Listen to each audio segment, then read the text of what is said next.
வணக்கம். நான் பாலச்சந்திரன் பேசுகிறேன். பொதுவாக மாவட்ட ஆட்சியராக இருக்கிற வரைக்கும் தான் இந்த தனி மனித சாதனைகள் சொல்றாங்களே, அந்த சாதனைகளை பண்ண முடியும். அதுக்கப்புறம் அந்த சாதனைகளை செக்ரட்டேரியட்டுக்கு போயிட்டோம்னா, நம்ம செயலாளராக போயிட்டோம்னா, செயலாளர் ஆட்சியரை வேண்டுகோள் விடுக்கலாம். இப்படிப்பட்ட திட்டங்கள் இருக்கின்ற நிறைவேற்றுங்கள், இம்ப்ளிமெண்டேஷன் அப்படிங்கிறது மாவட்ட ஆட்சியர்கள் தான் நிறைவேற்றுவார்கள் அப்படிங்கிறது தெரியும். இந்த லா அண்ட் ஆர்டர் அப்படிங்கிறது ஒரு ரொம்ப பெரிய பிரச்சனை. பல சமயங்களில் லா அண்ட் ஆர்டரை பற்றி சொல்லுவாங்க. 99% பெர்ஸ்பிரேஷன், 1% இன்ஸ்பிரேஷன் பாங்க.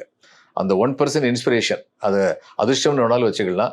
அந்த இன்ஸ்பிரேஷன் இல்லைன்னா நீங்கள் எவ்வளவு கடுமையாக உழைச்சாலும் ஒரு லா அண்ட் ஆர்டர் சுச்சுவேஷனில் கொலாப்ஸ் ஆகிடும். நான் மாவட்ட ஆட்சியராக இருந்த பொழுது திருமதி இந்திரா காந்தி அவர்கள் சுட்டுக் கொல்லப்பட்டார். அப்போ அந்த சுட்டுக் கொல்லப்பட்டதுடைய தாக்கம் இந்தியா பூரா எதிரொலிச்சது.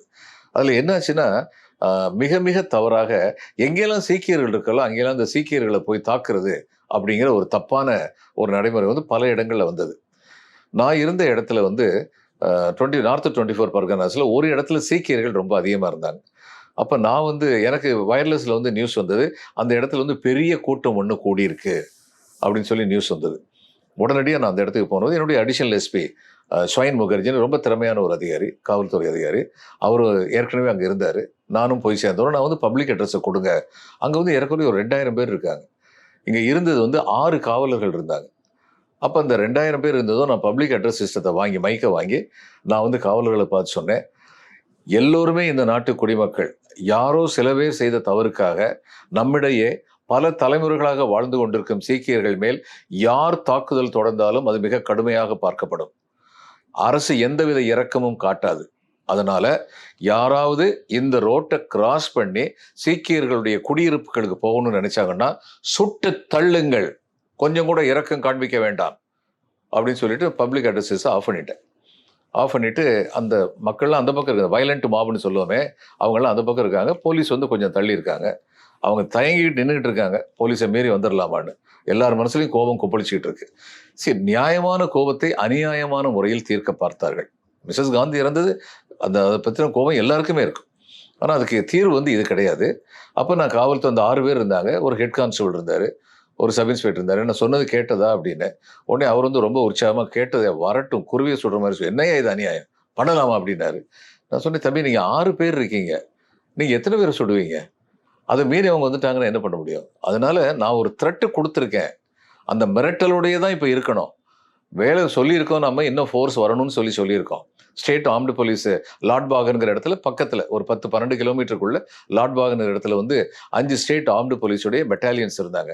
அவங்களுக்கு நான் நியூஸ் கொடுத்துருக்கேன், வர்ற வழியில் சீக்கிரமாக இங்கே 90லேருந்து 120 பேர் வந்துடுவாங்க. எண்ணிக்கையை பார்த்த உடனே இந்த கூட்டம் போயிடும். ஆனால் நீங்கள் 6 பேர் இருக்கும்போது இந்த கூட்டம் கலையாது, இங்கே தான் நின்றுட்டு இருப்பாங்க. இப்போதைக்கு இந்த மிரட்டலில் கொஞ்ச நேரம் நீங்கள் சமாளிச்சுக்கிட்டு இருக்கணும். தயவு செய்து சுட ஆரம்பிச்சிடாதீங்க. சுட்டிங்கன்னா வெகு குறைவான நேரத்தில் you will be over powered. அது உங்களுக்கு நடக்கும். அதனால் நீங்கள் ரொம்ப எச்சரிக்கையாக இருக்கணும் அப்படின்னு சொன்னேன். ஸ்வயன் முகர்ஜி என்கிட்ட சொன்னார், அடிஷனல் எஸ்பியாக இருந்தவர், பின்னாடி அடிஷனல் டிஜிபி பதவி உயர்லாம் பெற்றார். பின்னாடி அவர் சொல்லிட்டாரு, நீங்கள் சொல்லிட்டீங்க, நீங்கள் கிளம்புங்க. ஏன்னா இன்னும் 3 இடத்துல போராட்டம் இருக்குன்னு சொல்கிறீங்க, நீங்கள் கிளம்புங்க. நான் இந்த இடத்துல இருக்கேன். ஏன்னா எனக்கு 2 அடிஷனல் எஸ்பி இருந்தாங்க. இன்னொரு அடிஷனல் எஸ்பி ஏரியாலையும் இந்த மாதிரி சில சிக்கல்கள் இருந்தது. நீங்கள் அங்கே போங்க, நான் பார்த்துக்கிறேன்னாரு. ரொம்ப திறமையாக நான் போனதுக்கப்புறம் கையாண்டாங்க. காவல்துறையிலேருந்து மற்ற காவலர்களாக வந்ததுக்கப்புறம் அந்த கூட்டத்தை அமைதியாக கலைச்சி விட்டோம். அத்தனை காவல் அதிகாரிகள் காவலர்களாக வந்த உடனே கூட்டத்துக்கு தெரியும் இங்கே தடியடி நடத்துகிற வாய்ப்பு இருக்குன்னு. அப்போ நாங்கள் தடியடி நடத்தக்கூடாதுன்னு தீர்மானமாக இருந்தோம். அந்த மிரட்டல் காட்டி அவங்கள கலைச்சி விட்டோம். அதனால பல சமயங்களில் நம்மகிட்ட ஃபோர்ஸ் இருக்கிறதும் ஒரு பலம் கிடையாது, ஃபோர்ஸ் இல்லாமல் இருக்கிறதும் ஒரு பலவீனம் கிடையாது. இதுதான் லா அண்ட் ஆர்டருடைய அடிப்படை தத்துவம். நன்றி, வணக்கம்.